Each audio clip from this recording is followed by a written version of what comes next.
Okay, hi everybody. Today's topic is on balanced nutrition for Farrell's. And I just want to talk to you about these really basic, kind of back to basics eating strategies, and kind of why you need to do this, especially when you're trying to fuel yourself with doing these more intense exercises and that kind of thing. So if along the way you have any questions, just either start speaking, interrupt me if I don't see you trying to get my attention, or just put something in the chat. I'll check on that periodically as well. But let's get started. So first of all, my name is Tiffany. I'm a board certified and licensed nutritionist, and I help people who feel frustrated with their health, mainly hormonal imbalance, fatigue, thyroid disorders. And it's kind of those people who say, I've been to the doctor, I feel terrible, I feel like garbage no matter what I do, and I get all my labs done and they come back normal. Everything is normal. And they walk away and they're sitting in their car and they're frustrated. They're probably in tears because they've heard this for the 10th time and nothing is figuring, they're not being able to figure anything out. And so that is why I am doing what I'm doing, because I had a similar story with the history of thyroid issues and thyroid cancer, debilitating fatigue. And I, like you, I like this kind of exercise. I love work, fitness and exercise. I've always been interested in it, but if you're not fueling your body properly, and when I was sick, I wasn't. I thought I was, but I wasn't. And so hopefully this can shed some light for you so you can start fueling your body properly to get you the results that you're needing to get. Okay, so the first thing we want to talk about is, why we need to eat balanced. And I think that sounds like just kind of a no-brainer. We all know that we should be eating balanced, right? We all know this. But what does balance mean, and why is it really that big a deal? So we first of all, when you are doing more intense exercising, like you'll be doing as you're starting, because you're a new group, right, to the program. Okay. So and maybe you've been doing stuff before this, or maybe it's been a while since you've been exercising before jumping into Farrell's, but regardless, you need to fuel your body properly. And we come from this sort of society and sort of this culture where we undereat, we undernourish, because most people think that the answer to their health problems, whatever they may be, is to, restrict calories. We think that a lot of times people go into doing better things for their health, thinking that they have to lose weight to get healthy, when in actuality, you have to get healthy to lose weight. And so what better time, not that everybody is trying to lose weight when they join Farrell's, but I know just from talking to people over time that is a part of the process. But whether you want to lose weight or not, you have to get yourself healthy and refeed and fuel your body differently than you've probably done before. And so with that, I would say in my Facebook group, it's called the Fatigue Fix. And I always, when I do my trainings in there, I'm always telling people that, every Thursday I do a training in there. And I always say who this is for and who this is not for. So what all my talks are, it's for people who are willing to learn and listen and really wanting to kind of take care of things and be advocating for themselves and doing something a little bit different. Just hearing something, even if you heard it 100 times, maybe you'll hear something different that you could put into action. It's sometimes simple, it's just not always easy, but sometimes we need to hear things on repeat to make it stick. And then who it is not for is if people are just like, nope, I've already done that. I have to eat 1,000 calories a day. That's the only way that I can lose weight. And I've already done that. I'm going to eat this way. I'm not going to eat that way. Then this is not for you. So I'm not saying like people should just tune out and get off the call right now. I'm just trying to say that that's kind of what this is about, is like, you probably heard some of these things, because I'm really getting back to basics. It's back to eating, back to basics, balanced nutrition. And it's stuff you've known your whole life, but we've muddied the waters by all these diets. We've muddied the waters by all these food rules that I don't know how it's come to this, where nutrition is the biggest most confusing science out there, I swear. And so I'm trying to just bring it back down because you're going to be, getting up early or doing intense workouts, juggling that with your life. So let's just really hone in and just eat real food. That's kind of the baseline here. Okay. So back to basics eating, balanced nutrition. So you need to fuel your more intense workouts, right? It's going to be, 10 weeks of growth. You're going to really be challenging your body so that you need to make sure you're fueled properly. So this, in my opinion, and my researched opinion, it's not just like me having this, bias against it, but this is not the time, I don't think, to really restrict. What you should restrict is the processed, like ultra processed foods. You don't need me to tell you that, right? I mean, that's like a no-brainer. So that's really the only thing to sort of, do to kind of say no to, but we need to just get back and eat real food. So we need to fuel for the energy. This also is going to help you manage stress. Okay. So if you're stressed out chronically for a variety of reasons, and that's a whole nother talk I do on a regular basis, but if you're on the regular basis stressed out, and then you say, you know what, I think the best thing for me to do right now is to join Farrell's Extreme Body Shaping, then that's another reason you have to fuel your body properly, because if you are chronically stressed and never fuel your body properly, you're creating more stress, and you're not going to be able to create resilience in your body to actually get healthy. And if you do get healthy in whatever way that looks for you, and a lot of times people are saying they're healthier or think they're healthier because the number on the scale goes down, but it doesn't last usually if their body is not resilient. And you have to build that by getting it the nutrients that it needs.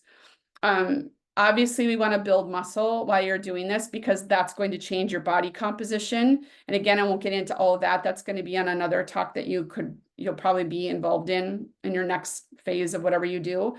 But we want to adjust your body composition. We want to keep, again, just using weight as, some of the kind of the marker that a lot of people use is if you weigh, say 150 pounds and you have, I'm just throwing numbers out, 40% fat and 30% muscle, you're going to look a lot different if you're 150 pounds with 40% muscle and 30% fat. Your body's going to look drastically different, but the number on the scale will stay the same. And then most people just, whatever, they throw their hands up in the air. And, that's why it's really good that I believe you guys have InBody or something like that at the gym. I mean, sometimes it's not that awesome to stand on those things. That can create a whole other thing for people sometimes, but it's a tool. Try to just use it as a tool and not judge what's going on, right? Just see what it says and make adjustments with it. And you can do that a lot with your nutrition. The other thing, just getting back to basics with your foods and balancing things out, is you need to balance your blood sugars. Most people have joint pain, inflammation, excess weight, poor sleep, and all that kind of stuff because they have imbalanced blood sugar. They may not be type 2 diabetic. They may not even be a type 1 diabetic, but they're probably insulin resistant. They're probably pre-diabetic. I can see this show up in the labs that I do a couple of years before they actually get a diagnosis if people don't change anything. It's very sensitive looking at different nutrients that can be associated with inability to balance blood sugar. So fueling your body properly and then doing those workouts is going to help that whole process, and you'll be better metabolically healthy, more metabolically stable, and that in and of itself allows your body to create the resilience or manage that stress that I was talking about earlier. Basically, all of this goes together. One thing begets another thing. Okay. So it all is important, but we're going to always start back to basics. So how I work with people, just kind of my standard thing that I tell people, we're going to start with where you're at and then just make it a little bit better.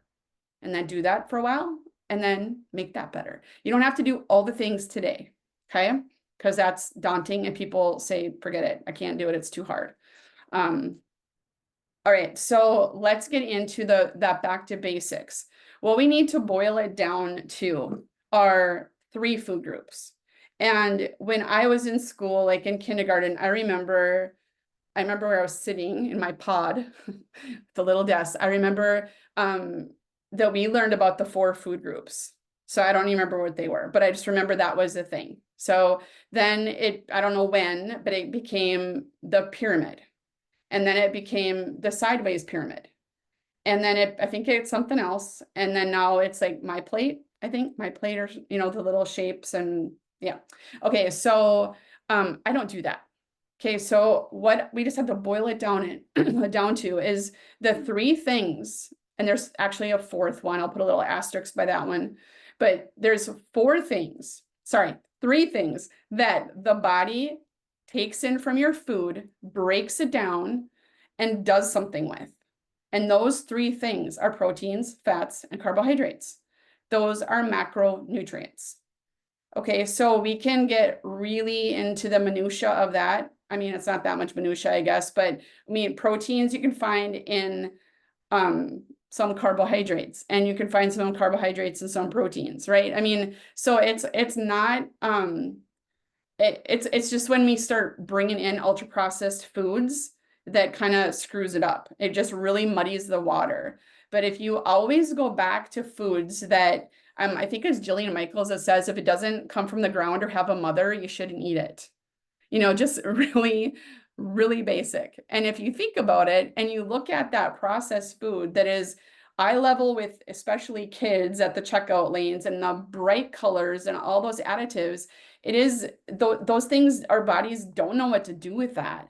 And so mostly high carbohydrate processed foods that just turn directly into sugar and then wreak havoc on everything. So if I could give you one action step now, if you don't hear anything else that I tell you tonight or any other time that you might hear me, I want you to take whatever you're doing with regard, whatever you would say your ratio of whole foods comes from the ground and has a mother to processed foods. If it's 50-50 right now, just say, if you could make it 60-40 whole foods to processed foods, that would be my first step for you. If you can go to 70% or 80%, or just start where you're at, make it better. That's what I mean. Just start where you're at, make it better. That would do a huge improvement. It will help you hugely improve your just whatever symptoms you might have. It's going to make your body, your metabolic machinery work better because it knows what it is, right? All right, so I'm just going to touch on that fourth nutrient. I haven't gone through all of them, but I just want to touch on the fourth one because I'm not going to spend a ton of time on it. That's alcohol. Alcohol, just so we know, and it's so easy to do, like it's fun socially, but sometimes when we're stressed and we're tired, people get I hear this a lot. I just need that glass or two of wine every night just to calm down and just to relax so I can fall asleep. And I'll get to your question, Terry. And I just need that. If it becomes like a habit, what we do, if you are drinking alcohol on a regular basis, it literally will stop your body's ability to get into the fat stores because it has to get it out of the body first. It becomes primary fuel because it is a toxin. So it's a poison to our body. And so it will do everything I can to get rid of that first. So it could take, 3-4 days to even think about touching fat stores. So this is another thing. If you are someone who drinks alcohol on a daily basis or whatever, then start with where you're at and pare down by a day or two or whatever it is that makes sense for you, however you want to do it. I'm going to check this question here. Are things like nuts and real cheeses like cottage cheese, hard cheese considered processed or whole foods? Yeah, so sometimes there's kind of a fine line. That's a really good question.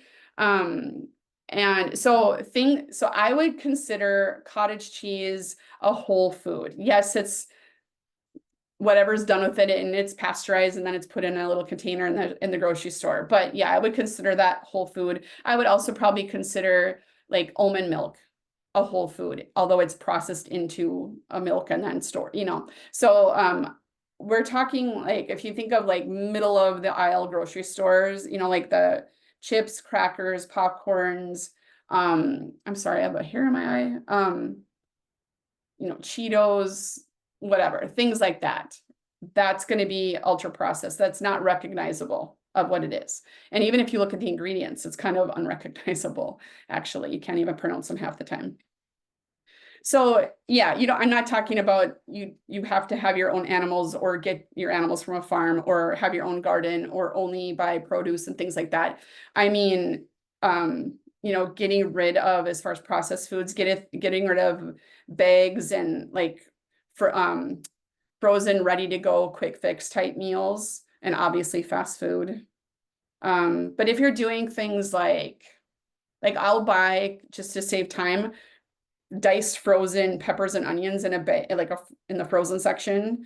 And I mean, those are essentially whole. They've been processed because they've been diced, right? But it's what it is. It's green bean, or it's green peppers and it's onion. I can tell what it is. So that's what I would consider a whole food as well.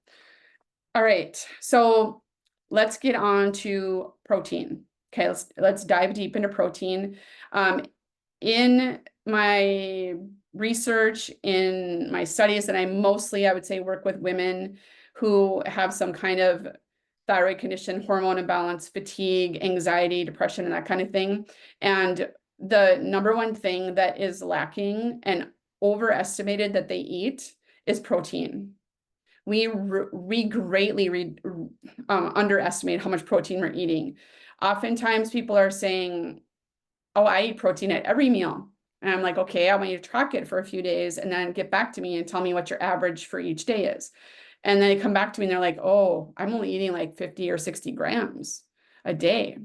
Well, you need 100 grams minimum to just maintain your skeletal muscle that you do have. And ladies, we have to preserve our muscle. We have to. It's imperative. I can go on a whole soapbox about protein and all the fitness and nutrition studies that are just more recently been done on women, and we've been treated like small men forever. So protein, protein, protein. I mean, yes, there are reasons why you don't overdo it. If you have, you know, if you're in different stages of kidney disease, that might be a whole different thing. But generally speaking, you need to have 100 grams minimum to maintain that skeletal muscle. And if you're going to build muscle during Farrell's, you're going to, do you say Farrell's or Farrell's? Farrell's? Okay. It's like that sorrels. I say Farrell's. Do you? Okay. Yeah. Okay, good. All right. After I was saying it 100 times, I'm like, I don't know if that's right. So the other recommendation for women has been to only get like 0.7 grams, 0.5 to 0.7 grams per kilogram. But I'm going to give you a round number to go on, and you can figure this out again. I won't go into the details of figuring all this out, but I just want to give you a starting point. So if you're not at 100 grams now, get there. Okay, that's action step 2. If you're not at 100 grams minimum now, start getting there. The next goal for that would be get 1 gram per pound of ideal lean body weight. So just using the number I said earlier, if you're 150 pounds, but you really think you should be 120, and not like, I mean, if you think you should be 95 pounds, most grown adults don't need to be 95 pounds. So obviously that's a whole different thing, but just what you think your ideal lean body weight is. I don't really care what the little charts or the BMI scales and, you know, all that kind of stuff. I don't really care about that. Just where can you, this is what I tell people, where can you stay without busting your butt at the gym and starving yourself? That's the weight that's ideal. You know what I mean? And some people honestly don't know that. So pick something that's maybe healthier than where you're at. And if you are where you're at, if you're at the weight that you feel good at and you're totally cool with that, then use that weight. But 1 gram per pound of ideal lean body weight. So yes, 100 grams minimum per day protein total, not per meal. Yep. So it kind of varies with different types of animal proteins. For example, chicken has 7 grams per ounce. Steak, like beef and steak kind of things have, and turkey has like 8 grams per ounce. fish and seafood has like 5 grams per ounce, so it kind of varies. I have a protein chart I can get you guys too. It's just a Google sheet that I made for myself, and then I've been sharing it all over the place. I want to see if I can pull it up quick here. But yeah, you want that per day, not per meal. And I'll just put the link to this Google sheet in the chat. And then you could just make a copy of it for yourself and then add to whatever you want. Okay. So that it's just super plain Jane, super basic. And I just made it, like I said, for myself when I realized that I wasn't eating enough protein either. I totally thought I was getting over 100 grams and I was not. So if you think you need to be 120 grams, so that feels good to, or 120 pounds, then you should be eating 120 grams protein per day. All right. The reason for this is, let's just break down what proteins do quickly. And this is why it's so important. Again, if there's anything else, like I said, the whole food, the processed food situation, that's one thing to work on. The other thing to work on is that protein, and here's why. Okay, so if you do nothing else for the next 10 weeks besides going to your workouts, make sure you get that minimum protein in, that 100 grams per day, or whatever you have calculated for your ideal lean body weight, because proteins make antibodies. Okay, all of your antibodies, all the immunoglobulins, if you've heard that word, those are proteins. Okay, so when you get sick with cold X, whatever X is, right? And then cold X comes around your neighborhood again, or your community again, and you're exposed to it. Your body has antibodies that have the stamp on it, cold X, and they're made from proteins. If you are deficient in protein, and don't eat it dietarily, it doesn't have any protein stores on your body in the form of skeletal muscle to grab, you're not going to be able to fight off infection. Okay, stupid simple example, but that's the gist of how that works. Proteins are enzymes. Proteins make enzymes. So enzymes in your body make the body work. It makes the cycles or processes go in your body. It's just what fuels it. So you need to have proteins to make things go, basically. Proteins, you wouldn't think about it, but it builds muscle. Bones. It builds bones. Nobody really puts bone and protein together. Really, we always think of calcium, you got to drink your milk, got milk, that whole campaign. Protein's a big factor in that as well. Helps produce hormones. And as we age, it's like kind of around 30 years old, hormones start fluctuating, or hormones start to decrease. And if we have all these other aspects of stress and poor quality diet and that kind of thing, our hormones are a little bit wonky, right? And then sets us up for a whole other host of problems.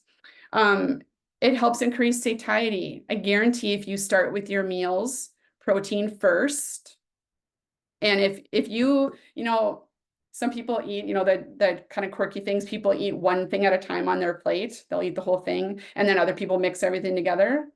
I think based on, especially if you're kind of wanting to learn how protein affects you and the amounts that make you feel good, then I would definitely eat my protein first. If you have chicken and potatoes and vegetables on your plate, eat all the chicken first. Fill up on that first, and the other stuff, kind of think of it as bonus. And you need the other nutrients. I'm not saying you should only eat protein, but I want you to see how it helps with your satiety, which helps with blood sugar response. Okay, it helps with blood sugar response. Repairs and builds muscles, of course. But then the other thing that people don't think about, and it's common for women to be deficient in this stuff, is that proteins are carriers. There's like storage and carriers. So we have two things you probably heard of: ferritin, and that's your storage iron. And then we've got hemoglobin, which is a protein that hauls iron around your body to your cells, right? And if you have low iron, how do you feel? Yeah. So that's the other thing. If you are deficient in protein, you're gonna probably have low ferritin, probably have low hemoglobin or some combo. Your iron's gonna be in the tank. And also your hair, skin, and nails are going to be less than stellar. You're gonna be losing hair, not be able to grow your hair back very well. It just goes on and on. It's hard to get in. I find it has to be intentional or can't get enough protein. Yeah, I know. I'll kind of I'll kind of help you today with that back to basics thing. And it's what I would say too. So another layer of things is just start with one meal first. One meal first. And just get that down. And then making sure and I would start with morning and get morning honed in. Get your breakfast or whatever earliest time of the day that you eat, get that honed in and make it awesome. And you'll start to feel how you feel throughout the day when you start even just pinpointing that one thing. Okay, any other questions on protein? Okay, carbohydrates. This is, everybody's afraid of these guys. Everybody's afraid of them now. I consult with so many people and they're like, I don't want to eat carbohydrates, especially if they're thyroid patients because they are having a lot of weight loss resistance. They're like, I can't eat carbs or I gain weight, or I can't eat carbs or I won't lose weight, whatever it is. Well, there's a whole lot to unpack there with that. It's not strictly just because of the carbs, and people are saying like, I won't even eat fruit because it's so carby. Well, no one ever became overweight from eating strawberries, right? It's all the other types of carbohydrates and, a bunch of other things that are at play that are causing that. So carbohydrates, they fuel the body, they fuel the brain, they provide energy to our cells. They can be composed of sugars, yes. They can be composed of fibers, and processed foods don't have a lot of fiber in them, so that's not good for your gut health and everything that comes from that. And it has like the bigger impact on your glucose response. And that is where people have gotten into trouble. It's because of the types and the amounts of carbohydrates we're eating. The standard American diet is about 300 grams of carbohydrates. So that's why now, and it's all the junk stuff we talked about. And so that's why now people do struggle if they have even 50 grams of carbohydrates, even if they're good whole food carbohydrates, because we've messed up our metabolic system so much. So when it comes to carbohydrates, what I want you to try to do, and again, start with where you're at and make it better. So I said start with protein first, right? Think about how am I going to compose my meals? Okay, what's my protein going to be? Is it going to be eggs? Is it going to be chicken? Is it going to be steak? Is it going to be, what's it going to be? Then when you think of your carbohydrate, I want it to be whole food. I want it to be vegetables. If you can eat a whole bunch of produce, I don't care if it's vegetables, fruit, a combination of the two. Sprinkle some nuts and seeds on a salad. And then maybe if you're really metabolically unstable, then maybe you limit the amount of starchy carbohydrates like potatoes or sweet potatoes or things like rice or quinoa. Maybe you minimize that to maybe a couple times a week. I don't know what your workout schedule is like, but maybe on the days where you're having a more intense type of workout, maybe that's when you eat those starchy carbs for your, along with your dinner. And there's so much can be said for that. But what you have to understand is that if you choose to, like I did last night, to have that triple mix popcorn, it's plain like normal and then cheese and then caramel. Okay. So I had like a small bag and then I had like half of that, like that stuff that's popped at Cub or whatever.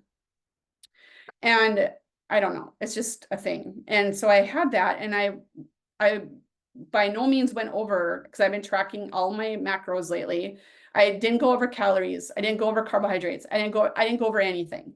And this morning I woke up, my rings didn't fit. I gained 5 pounds on the scale from the day before because I was kind of testing myself. And it was all inflammation because my body, and I know that's like my whole story. I don't have a thyroid gland. There's all kinds of things. I get so inflamed, and it was probably from the glucose that those carbohydrates are converted into. Even though I have balanced blood sugar, I do based on lab work, I have really good levels. But that is not good. So if I would have been do my weigh-in for Farrell's and stood on the scale, I gained 5 pounds because I had 3 cups or whatever it was of popcorn. You know, that's really daunting. But I was experimenting with myself a little bit, and so I knew that that's not a good situation. But what happens is anything you eat, I don't care if it's an apple or quinoa or if it's Cheetos, it is a carbohydrate that when you eat it and your body goes through your system and it goes through your small intestine to be absorbed, it is converted into glucose and put into the cells of your body if your insulin works properly. If your pancreas says, oh, there's some glucose in the bloodstream, I better go take care of that and get it into the cells. And if it can't shove it into the cells to be used as energy, that's when you end up with insulin resistance, type 2 diabetes, etc. So that is why those carbohydrates just create more inflammation, which shows up on the scale, like I just told you about. It causes like issues in your joints. That's why if you have joint pain, that very well could be a part of it. You know, maybe you're eating too much of that type of thing, and everybody's like, oh, popcorn's fat-free, so it's all good. Don't worry about it. It's fat. It's a nice fat-free snack. Because again, we're afraid of fat too, right? So it didn't matter. I had no fat grams really from that, maybe a couple, but it didn't matter on the scale. And like I said, it was like from one day to the next. Did I gain 5 pounds of fat that night? No, it was inflammation. It's taken me a lot of time to figure out that I didn't gain 5 pounds of fat overnight. So there's that whole mental piece of it. 1 second here. Someone once said to me, what to do, they feed cows to fatten them up on corn. Exactly. Like, think about that. Think about that. To take them to, you know, the conventionally raised, oh, you don't want to like look into that stuff too much. I mean, I feel we need to have animal protein for a variety of reasons. But man, that's kind of nasty, but it's so true. You know, when you see a cow that's been corn fed, and other grain fed, it's very marbly, and that's for, you know, if they're corn finished kind of thing, fatten them up right before the end. Oh, it's hard to talk about that stuff, but it's just, you know, it's not healthy if you think of what that does to us too. Hence the reason I don't eat corn. I know, like, I don't know if there are any redeeming qualities to corn at all. I have not even candy corn. Like, I don't know what good corn. I suppose there is some nutrient in there, but you can't even really absorb anything from it. So, yeah, this is just pretty much sugar it provides. So what I would say is with your carbohydrates, I mean, if you do some, again, Start Where You Are, Make It Better. If you're doing Wheaties right now, because you think, oh, they're whole wheat, it's, you know, made from whole wheats and it's crackers, so they're, you know, healthy for me. And I can have 7 crackers for a serving or whatever I don't even know what it is, but then why don't you take those crackers and either buy some like almond flour crackers that at least have a little more to them. There's not so much, they're processed, of course, but there's a lot less ingredients in them. I think it's Simply or something like that. It's like yellow and white label. Almond crackers are really good. But that would be, you know, swap out whatever you might do if you have some crackers or something, swap it out with a different kind, and then go from eating that on a more regular basis to just not eating that kind of thing as a snack or a part of your snack, and really focus on vegetables, fruits, because you want the fiber in there, and you want those types of things to help support your gut health. Nuts and seeds, those add good fatty acids as well and help with different nutrients, and then minimize the junk carbs, and then really focus on getting you know, swapping out some of the less healthy carbs for the better carbs. So that is going to help fuel your body. I think if you're, again, kind of starting out from scratch and sort of rekindling your exercise and challenging yourself a little bit through this process at Farrell's, is 10 weeks. Now's not the time probably to go low carb or super low carb. Especially if you already have hormonal imbalances, especially if you already have some like you feel like you're anxious a lot, or maybe struggle with that kind of panicky type feelings, jittery type feelings, probably reducing carbohydrates to a really low level right now is not good. You're going to naturally reduce them just by eating more whole food versions of them. So that's just my suggestion for that. And then let's talk about fat. Does anybody remember the days of all the like packaged snack cookies being converted into fat-free versions of them? You know, and then they were considered healthy because they were fat-free. And who is that lady with the white spiky hair? Stop the Madness or something like that. She was, you know, made everybody fat phobic, right? So here's what fats do for us. They help us make energy, actually gives us energy because they're more dense in calories, which is a measurement of energy, by the way. Then it has like double what fat does, or well, double what proteins and carbohydrates do. It supports your cellular function. Did you know that each cell, there's this fatty layer around it, and that layer helps you absorb the nutrients from the foods you're eating? It helps the cells communicate with each other. So you absorb minerals, like fat-soluble minerals that you should be getting from your produce that you're eating and other things. It helps to do that so you can actually take in those nutrients to your cells to provide the energy for it. It helps with absorption of nutrients. So there's some, I mentioned the fat soluble minerals, but there's fat soluble vitamins as well, vitamin A, vitamin D, vitamin E, and vitamin K. And if you don't have enough fat with your diet, or not eating, you know, putting it specifically in your foods, and there's, for example, if you're doing a sweet potato and there's no fat in your meal, if you're doing a sweet potato and a like white chicken breast with nothing on it and a thing of steamed broccoli, it's going to be hard for you to absorb the vitamin K from the broccoli, the vitamin A from the sweet potato, and also, let's see, there's not much vitamin E and probably not a lot of D in either of those either. So vitamin A and vitamin K are going to be hard to come by and actually be absorbed into your system when there's no fat to kind of carry it along. Fats are sort of transporters in a way too.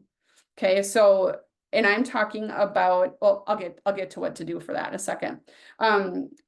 It protects your brain, our nervous system, and then especially, obviously, our brain is part of our nervous system, is covered with something called the myelin sheath in our central nervous system. All of our nerves have this little coating over it, kind of like the plastic coating on a cord. Only think of it over your nervous system. And that myelin is created with the cholesterol that's made from fats. Okay, so if we don't have that, and we have too low a cholesterol or not getting enough fats, it impairs our brain function. It doesn't protect us from, you know, cognitive dysfunction or dementia and extreme things like Alzheimer's. And it, like, I kind of is going back to this, but it helps to make your cholesterol and your hormones. So do you know that estrogen and progesterone, those are made from cholesterol? You know, so if we're not eating enough fat and stuff, we're, you know, and that's what has kind of screwed a lot of people up with fertility and for other hormone production, and why you've, you know, seen, I mean, I'm seeing 14-year-olds that are having such hormonal imbalance with their, you know, cycles every month and stuff. And a lot of it is just, you know, they're probably not so much in the fat-free craze as I was, and what maybe you guys might have been. But it really did a number on our hormones and brain health, and it's kind of a long-lasting thing. So, but the one thing about fat, because it is so dense energy-wise, you know, you got to have some, but not too much. I mean, everything, there's always, you can have too much of a good thing. So I always recommend people, like, you know, kind of look at your food. So if you are, let's say you're going to make a steak, like what's a little bit of a fattier cut of steak? A ribeye is a little bit fattier, right? Yeah. So take a ribeye. There's already fat in it, right? It's a little bit marbly. So there's that. I mean, most people, I think, trim off the big chunks of fat, but some people probably have a little bit of it when they're eating it, which is totally fine. So there's fat in that steak, probably, you know, 8 grams per ounce of protein there. And then maybe you have just say some broccoli and a potato.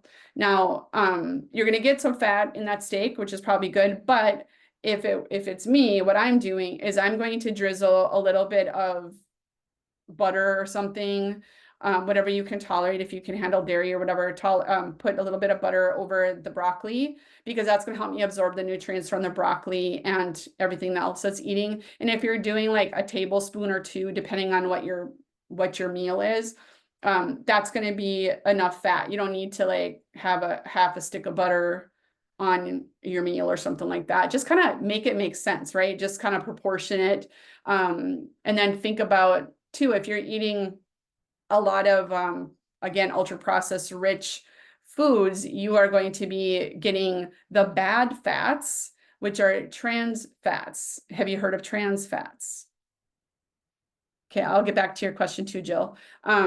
So trans fats are things that will actually change the structure of your cells. And I was just talking about how the cellular membrane is so important for the function of our cells in our body. And trans fats will actually change the structure because they're kind of, they're mostly man-made in the way that we eat and function our food availability. There are some trans fats in natural foods and whole foods, but it's not the kind that's going to cause a problem with your bodies. And it actually will cause a rise of cholesterol and all that kind of thing. They have changed the labeling laws for trans fats. So a product, and if you have some Swiss Miss hot chocolate in your pantry, take a look at this.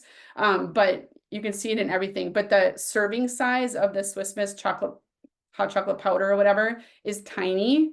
And I can't remember what it is. Like I'm talking about like in the container one of it. It'll say this has no trans fats. They'll label like advertise no trans fats. So it's, super healthy for you. And then you go to it and then it'll say less than 0.5 grams of trans fats, which is, they can say no trans fats, even if it's 0.5, but then they shrink the serving size to nothing. And then when you look at the ingredients list, it'll say, what's the word for it again? It just lost me. Hydroxylated, something like that. How do I forget this? But it'll say hydrogenated soybean oil, hydrogenated corn oil, hydrogenated blah, blah, blah. So that's what they do. It's in the ingredients list. And so you'd be looking like, oh, this doesn't have any trans fats. We're good to go. But then you look at the ingredients list and you're like, wait a second. It says it right in the ingredients. It's just not on that facts panel where it has the fat, protein, and carbs on the label because of the labeling laws. So that's how consumers need to be smarter and advocate for themselves and just be aware. I'm sure there's hot chocolate powders out there that don't have trans fats. That was a example of one I taught in a class a while ago that popped up and was kind of surprising. Okay, so Jill's question. So when roasting broccoli with extra virgin olive oil, does that count in lieu of the butter on top? Yeah, for sure. So, like when you say you toss the vegetables in it and then roast it with oil on it or whatever. Yeah. I mean, yeah, kind of. But see, I don't know. Maybe I should get nitpicky about that, but I think you have to, I think that's fine. And if you want a little bit more, usually you probably don't even need more fat on it. Probably it just tastes so good just like that. Yeah. My husband and I've been eating a lot of roasted vegetables and we like, we season it, but yeah. Yeah. Okay. I mean, you could, if you wanted more, you could, but I don't think you probably need it. And so, yeah, that counts totally. And Yep. Yep. And it's really good that I do recommend, especially if you guys are busy and, busy days, busy schedules, going to the gym and working on things, do a lot of those one pan meals, like just roast a bunch of veggies and then knowing you're going to have leftovers. And I don't know if you have an air fryer, but those are delicious in the air fryer the next day, or even reheated if you don't have time for that. And even throw like sweet potatoes, if you air fry them, little like roasted sweet potatoes, and then you put them on a salad. It's like like a regular like chicken and lettuce and whatever type of salad. It's just like a good different flavor, and it's actually good for your gut health. To do those types of foods, like those starchy vegetables are really good for your gut health. So, but in moderation if you're struggling with carbohydrates. So with that being said, as far as getting back to basics, balanced nutrition, well, did I answer your question, Jill, about, it's hard to do it. It's hard to just make it happen. Okay. That's what I would just always do, is just start with one meal, because that's usually where people, we get overwhelmed, we overwhelm ourselves, we take too much on, we get into that perfectionist mindset, and then we just can't keep doing it. It's not sustainable. So do this as sustainable, right? So if sustainable for you right now, look at what you have bandwidth for, whatever that is for you. If you can only start eating more whole foods, if that's all you can do, then do that. If you can start incorporating more of the whole foods, but then really focus on the protein, then do that too. Just start with where you are. And the other thing I'd like to, did I already say something about 3-meal magic? Did I say that word out loud? Okay, it's up here apparently. So 3-meal magic. I want you to, because we've talked about intermittent fasting a little bit over, people are talking about that all the time. And I think what we need to do is feed ourselves, fuel ourselves well, like I said from the beginning of this, and then make sure you can do that by feeding ourselves in 3 containers a day: breakfast, lunch, dinner. And that may look different for everybody, but I would for sure, even if you say, I'm not hungry, I don't want to eat in the morning, I really think you need to start doing something. At least get 30 to 50 grams in at breakfast time of protein, because that will set the tone for the day. It will help. And if you are eating less and less and you're less and less hungry, then you're probably producing more cortisol, which is going to jack up the whole plan anyway.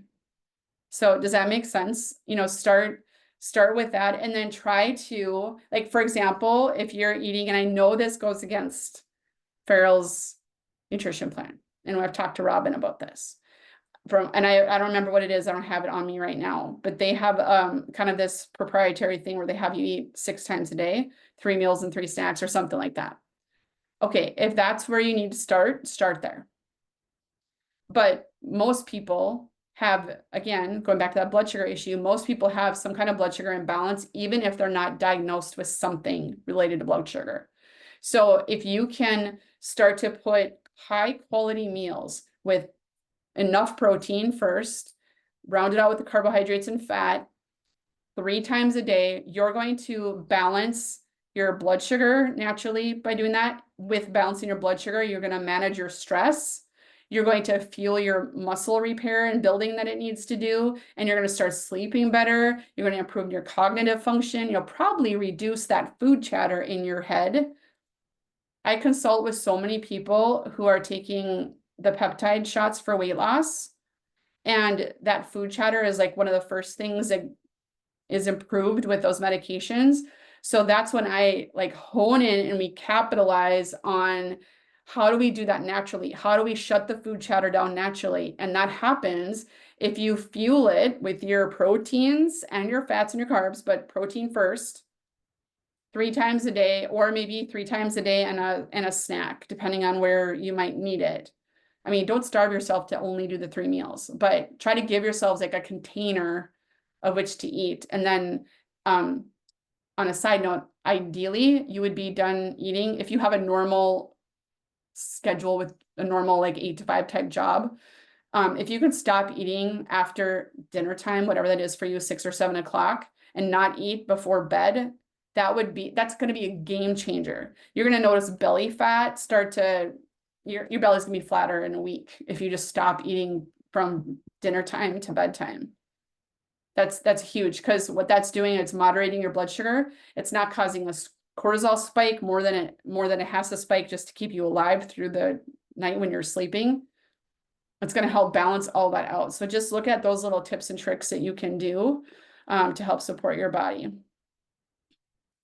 So balancing the time of day. So do you mean like Monday, Tuesday, Wednesday, that it's the same breakfast, lunch, dinner time, or what do you mean? Yeah, sort of. You kind of answered it because when I think of people, because I personally just had all my blood work done.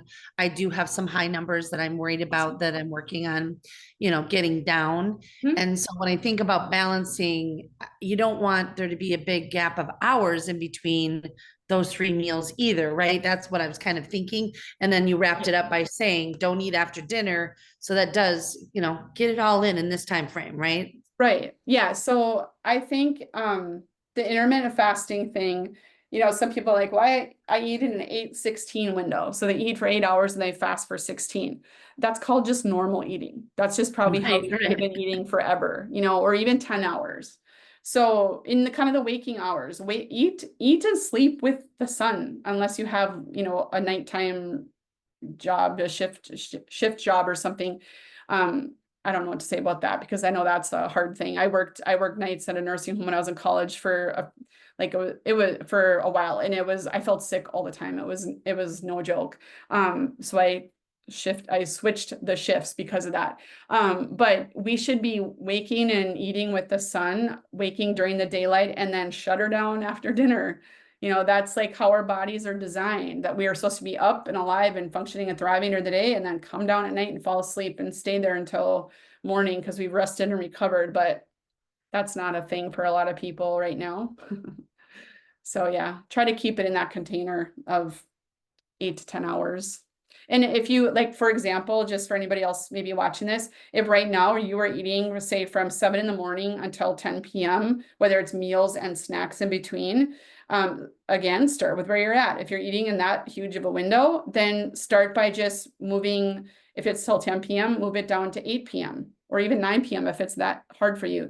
Because let's face it, a lot of us, and no judgment it's just how it is. A lot of people are eating Netflix, eating snacks while we're watching Netflix. So we have to kind of find other ways. And if we fuel our body properly during the day, then that's going to be easier to avoid that at night. So if it's habits, that's habit stacking we have to do. I mean, I'm not like a handiwork knitter type of person, crochet person, but I would imagine it would be hard to eat popcorn. The popcorn I just told you about that I was eating if I would have been knitting. It doesn't really work. So think of things you can do to, sort of keep yourself and just start a new habit of knitting or reading or whatever it is, for everybody has a different thing they want to do for that. But I don't know, does this help you guys a little bit and get you started in the right direction?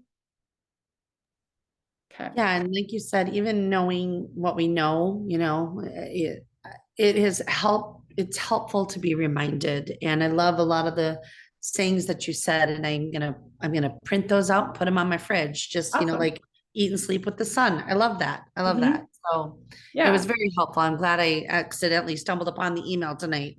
Oh, that's awesome. And I'm Yeah. glad you had time to do that. So that's great. Yeah, so there'll be, yep. Good There was question. a question that actually got sent to me by mistake. I think it just says, do we need to eat a high protein meal after a workout? Is there a time frame to get that meal in? Um, I would say depending on like where you are at, if you are not getting that minimum 100-gram goal, or if you've done an extreme, like a lot, a heavier workout for sure, get your protein in for the day, even if it's after. I would say ideally try to get in like within a half hour to hour after that workout. Does that make sense? Did I answer the question appropriately? Was that what she was asking? I couldn't see that. Okay. Yeah, so try to get in, shortly after. I mean, if it's late in the day, especially, so you're not eating at 9 o'clock at night, but obviously, fuel your body first. So you don't, okay, thank you. Good, Jordan. Um, don't starve yourself. If you miss, for example, and I'm not super calorie focused, but I'm more calorie focused when it's about getting enough energy. And remember, energy is just calories are a measurement of energy. So if we're not getting enough energy and you're stressed out and you're working really hard and and you're not getting the results you want, it's going to be really hard to do that if you're only eating at 1,200 calories, but your body actually needs 1,800. It's going to start shutting down and preserving anything it can and creating more cortisol. So making sure you're getting enough energy. But if you have a late night or you just didn't get the meal and you're tired and you feel like you don't want to eat, I would not sacrifice the sleep to get that meal in unless you're actually hungry and wanting to. If you miss a meal here and there and it keeps you in lower calories for that day, it's gonna be fine. You know, it'll just average and balance itself out. So I would just kind of try not to be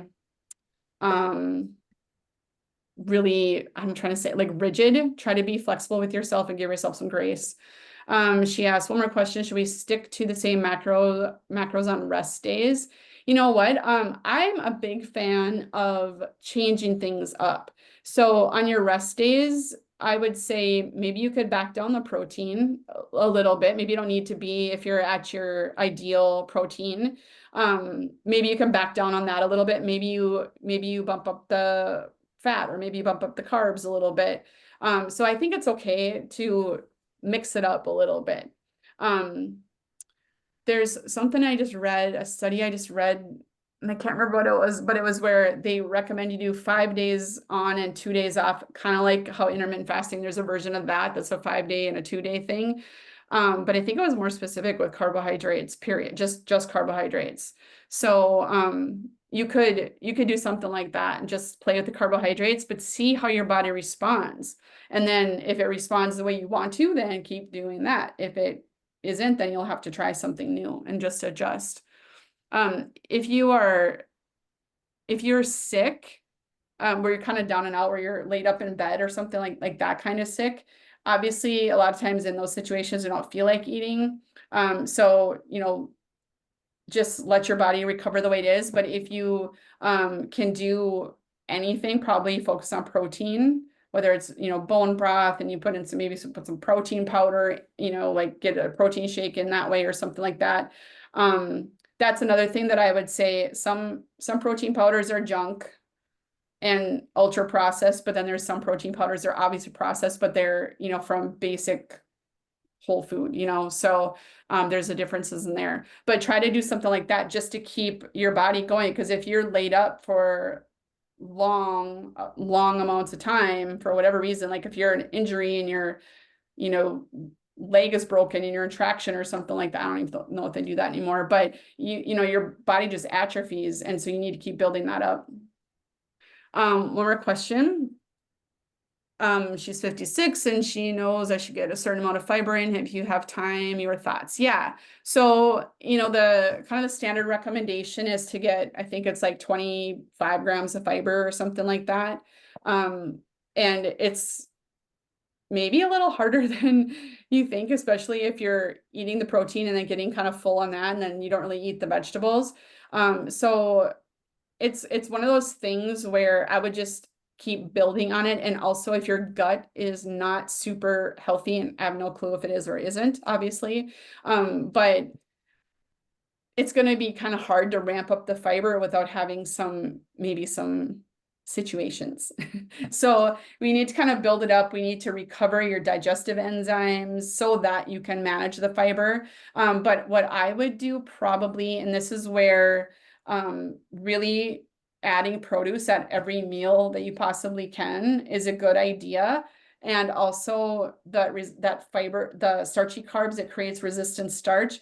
But if you're a person who does a protein shake, and I say this just because it's easier to do this, I use this resistant starch powder and I put it in my protein shake, and then it's just done, and it has just a good level of fiber in it that really helps with gut health as well. So you can do things like that.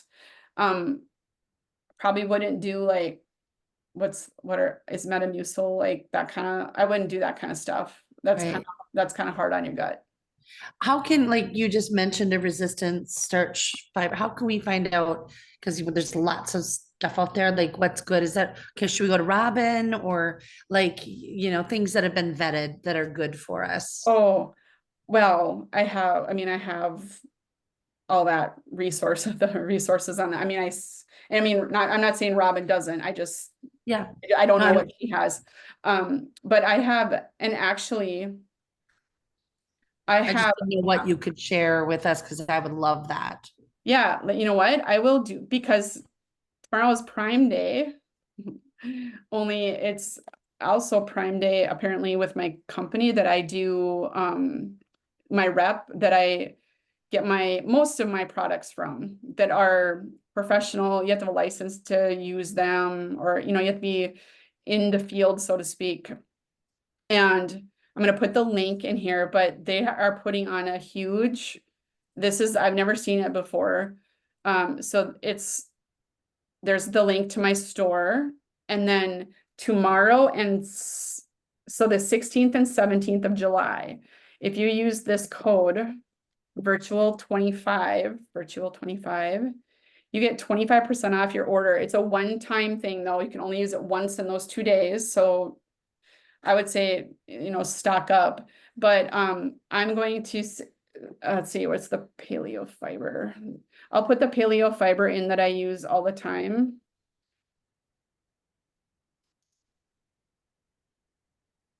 It's one of those things too, because it is fiber, it doesn't mix like super awesome with just like water.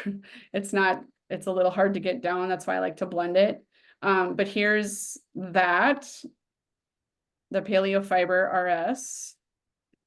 And then I'll just throw a protein powder in too, just so you can see that. This is a bone broth isolate protein powder. And it comes chocolate or vanilla.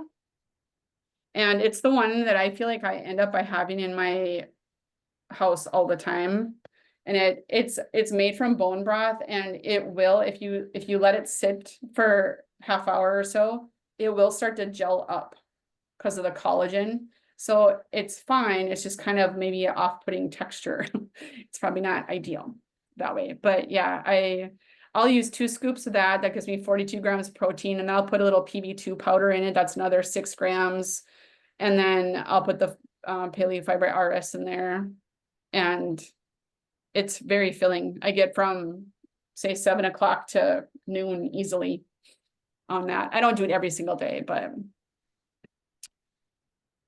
yeah. You think the vanilla flavor has a funky fake sugar flavor? Really? No, I don't think it does. That's why I Oh, buy because it that doesn't. one. Yeah, some of the Okay. protein powders have like really icky.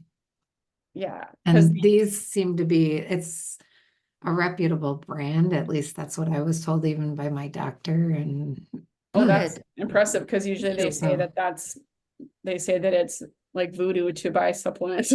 So I use other supplements too, but I've been using this brand since I opened my practice 11 years ago. And I mean, I go to their training, I go to their conferences, the science and it's like a family owned company for like 30 years now. And so I do really trust them and really like their stuff. I would say the unflavored protein, the unflavored flavor, I've been told that that's off-putting. Do not do that. I really like the chocolate, but Okay. anyway. So yeah, I mean, maybe you can use that that code for, like I said, to the 16th and 17th. It's available kind of to go along with Amazon Prime days, I guess. That's their thing. But yeah, 25% off. I always have, oh, I'm gonna put this in here too. After that, I always have the code. It's RockB10, and I'm sending it there. It's 10% off. You can use anytime, multiple times, anytime. So after that, if you still want more, you can at least get that. And then I'll always run specials too, you know, like I'll have stuff show people in my group and have a little extra discount people can get. And if you want to, if it makes sense for you, you can join my Facebook group. It's called the Fatigue Fix. Okay. And that's where I do the other trainings every week. Is it And the fatigue the fix? Fatigue Fix. I put the link in the chat too. Okay, excellent. Did I put it? Nope, just Fatigue Fix, I guess.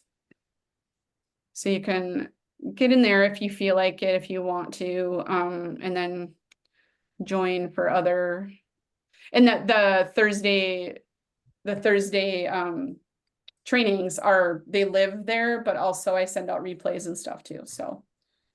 All right. Excellent. Okay.